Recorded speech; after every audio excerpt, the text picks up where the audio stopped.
Hello guys, आज हम लोग फंक्शंस को और भी ज़्यादा डिटेल से देखेंगे और एक दो छोटे मोटे प्रोग्राम करके भी समझेंगे। फंक्शंस में जो पैरामीटर पास होता है वो कॉल बाय वैल्यू पास होता है। फंक्शंस में जो पैरामीटर में जो हम लोग वैल्यू देते हैं वो कॉल बाय वैल्यू होता है। जैसे अगर कोई एक फंक्शंस है इंट सम, जो हम लोग पहले देख चुके हैं, उसमें इंट ए और इंट बी, ये जो पैरामीटर है और जो मेन फंक्शंस में ए एंड बी है, दोनों अलग अलग है। इस मेन फंक्शंस का बी जब यहाँ पास होता है, ए एज अ कॉपी जाता है, एक्चुअल वैल्यू का कॉपी जाता है। अगर इस फंक्शन में कुछ वो चीज चेंज होता है, वो इस मेन फंक्शंस में चेंज होते हुए नहीं दिखाई देता है।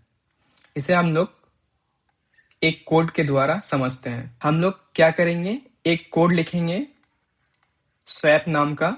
उसमें हम लोग क्या करेंगे, ए का वैल्यू बी में एंड बी का वैल्यू ए में स्वैप करेंगे। यहाँ एक वैल्यू लेते हैं इंट ए इक्वल टू 5 और इंट बी इक्वल टू 6। अब ए बी को प्रिंट करके भी देख लेते हैं।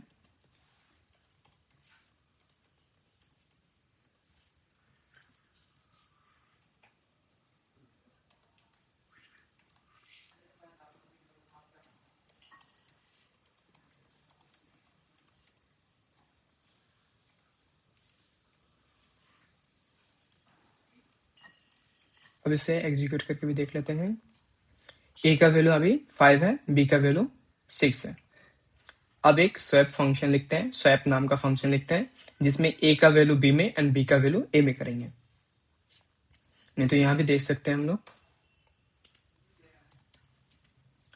Int temp equal to A equal to B and B equal to 10। इसको सेव करके रन करते हैं। अब देखिए ए का वैल्यू अब बी है, बी का वैल्यू अब ए हो गया है। स्वाइपिंग कैसे हुआ, एक इंट temp एक वेरिएबल है जिसमें हम लोग ए का वैल्यू पहले स्टोर किए और ए में अब बी का वैल्यू स्टोर किए और बी का वैल्यू अब temp में स्टोर किए। जैसे स्वैपिंग करने के लिए, अगर ये पानी, इस ग्लास का पानी, मान लीजिए इसमें वाटर है, इसमें मिल्क है। अब मिल्क को यहाँ ट्रांसफर करना है एंड वाटर को यहाँ ट्रांसफर करना है। कैसे कर सकते हैं, एक तीसरा वेरिएबल का जरूरत है। पहले मिल्क यहाँ गया तो मिल्क यहाँ खाली हो गया और मिल्क यहाँ आ गया। अब जो वाटर है, वाटर यहाँ से खाली करके यहाँ वाटर भर दिए।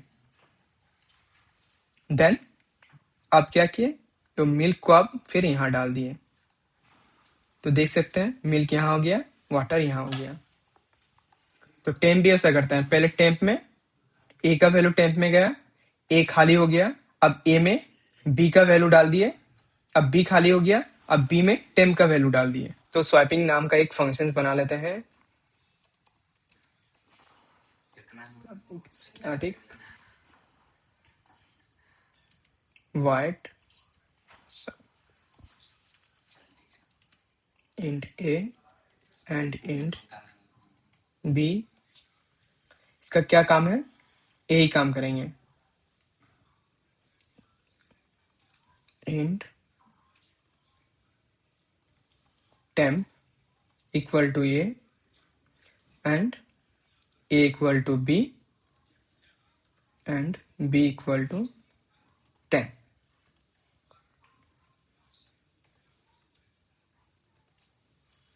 और यहाँ स्वैप फंक्शंस को कॉल करते हैं। ए एंड बी पास हो गया, सेव करके यहाँ रन करते हैं।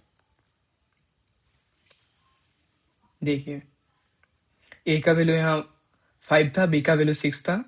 फंक्शन को जब कॉल किए, ए का वैल्यू 6 हो गया और बी का वैल्यू 5 हो गया। और अगर यहाँ हम लोग फिर से ए बी को कॉल करें फंक्शंस कॉल के बाद, दोबारा अगर ए बी को कॉल करें, प्रोग्राम को सेव कर लीजिए, थोड़ा इसको क्लियर कर लेते हैं और दोबारा यहाँ रन करें तो देख सकते हैं जब फंक्शंस कॉल हुआ ए का वैल्यू 6 एंड बी का वैल्यू 5 हो गया। जब ओरिजिनल फंक्शंस में प्रिंट हुआ तो ए का वैल्यू ओरिजिनल जो 5 है 5 प्रिंट हुआ एंड बी का वैल्यू 6 है तो 6 प्रिंट हुआ। इसका मतलब क्या हुआ, जब ए बी इस फंक्शंस में गया तब इसका एक कॉपी गया वहां पे, ए का कॉपी यहाँ गया, बी का कॉपी यहाँ गया। देन कुछ फंक्शन परफॉर्म होने के बाद जब यहाँ लौट के आ गया तो वो ऑरिजिन जो कॉपी वैल्यू है वो प्रिंट हुआ, लेकिन जो मेन फंक्शन में जो ओरिजिनल वैल्यू है वो चेंज नहीं हुआ। इसको हम लोग क्या कहते हैं, कॉल बाय वैल्यू कहते हैं। फंक्शंस में जो आर्गुमेंट जाता है, जो पैरामीटर हम लोग देते हैं वो कॉल बाय वैल्यू होता है। यहाँ हम लोग दो वेरिएबल दे चुके हैं, वेरिएबल ए का वैल्यू 5 है एंड वेरिएबल बी का वैल्यू 6 है। एक फंक्शन बनाते हैं जो ए एंड बी का प्रोडक्ट कैलकुलेट करेगा।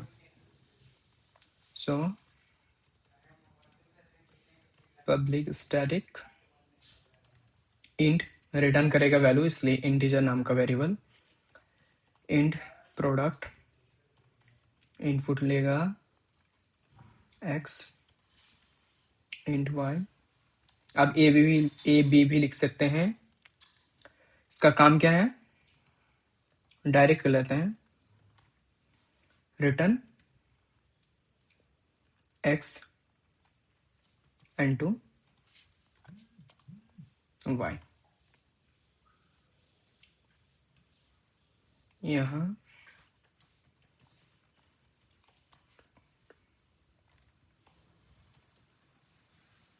Print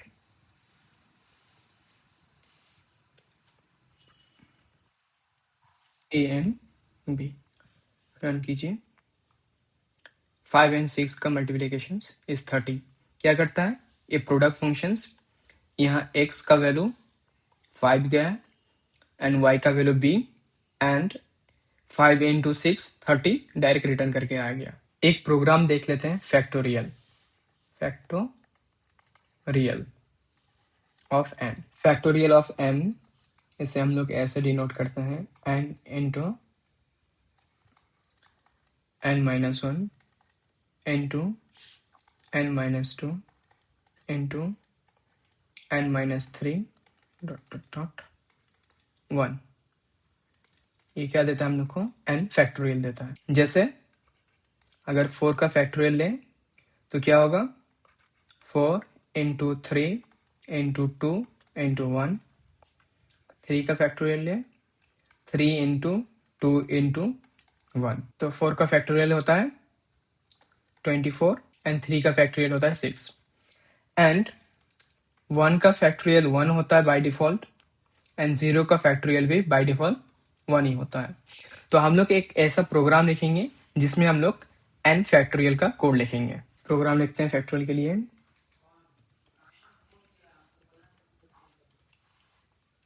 public static int factorial input लेगा n, int fact equal to 1, एक लूप चलाएंगे for int i equals to 1, i less than equal to n and i plus plus. इसमें क्या होगा, fact into fact equal to fact into i। इसको हम लोग ऐसे भी लिख सकते हैं,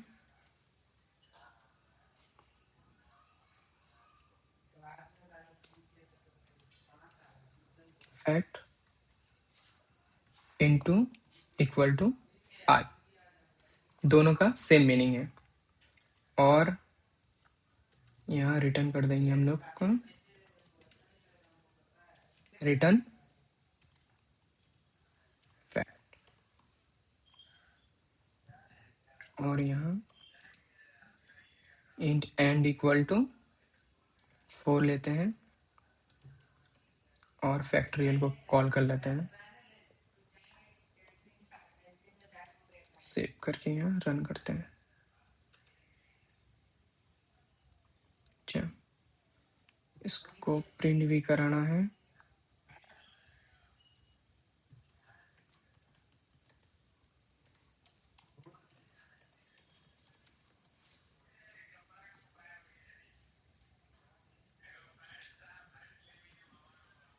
अब सेव करके रन कराते हैं। 4 का फैक्टोरियल 24 आ गया। 5 का फैक्टोरियल क्या होता है 120 प्रिंट होकर आ गया। ये फंक्शन कैसे काम किया, इसको ड्राई रन करके देख लेते हैं। कोड किया था हम लोग का, एक काम कैसे हुआ। तो फैक्टोरियल का कोड ए था, फैक्ट इक्वल टू 1 था, देन फॉर लूप चलाए, उसमें हम लोग क्या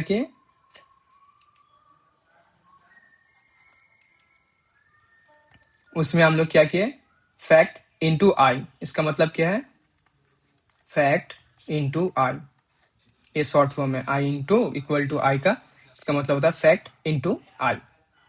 जो फैक्ट इंटू आई जो वैल्यू होगा वही फैक्ट में असाइन हो जाएगा। तो लूप है, इसमें एक आइटरेटर आई रखें और एक फैक्टोरियल लिखें, और यहाँ एक मेन फैक्टोरियल लिखें, यहाँ वैल्यू लिखा जाएगा। जब आइटरेटर वैल्यू 1 रहा और फैक्टोरियल का इनिशियल वैल्यू क्या है 1, इसमें क्या काम करना है, फैक्ट इंटू आई, उसका वैल्यू अब फैक्ट में होगा। ये रहा फैक्ट मीन्स फैक्टोरियल, आई का वैल्यू 1 है, फैक्टोरियल का वैल्यू 1 है, 1 इंटू 1 1 आ गया। अब आइटरेटर अपडेट होगा, मीन्स आई का वैल्यू अपडेट होके अब 2 हो गया, और फैक्टोरियल का वैल्यू यहां से क्या हुआ 1 मिला, ये चीज 1 यही रहा। अब नेक्स्ट फैक्टोरियल में, क्योंकि जो वैल्यू यहाँ मल्टीप्लीकेशन होगा वो अब फैक्टोरियल में अपडेट होगा, 2 इंटू 1 2 होता है, अब फैक्टोरियल का वैल्यू 2 हो गया। अब आई का वैल्यू अपडेट होकर अब 3 हो गया, और फैक्टोरियल का वैल्यू 2 हो गया। अब यहाँ फैक्ट आ गया, क्योंकि फैक्टोरियल में वैल्यू असाइन होगा, 2 इंटू 3 6, फैक्टोरियल का वैल्यू अब 6 हुआ, एंड आई अपडेट होके 4 हो गया, और फैक्टोरियल का वैल्यू 6 हो गया। यहाँ फैक्ट 4 इंटू 6 24, फैक्टोरियल का वैल्यू 24 हुआ, आई अपडेट हो गया 5 हो गया, कंडीशंस फॉल्स हो गया, फॉर लूप से बाहर निकल गए, और रिटर्न में हम लोग फैक्ट का वैल्यू पास कर दिए। फैक्ट का वैल्यू क्या हुआ अब 24, तो फैक्ट का वैल्यू 24 हम लोग को दिख गया।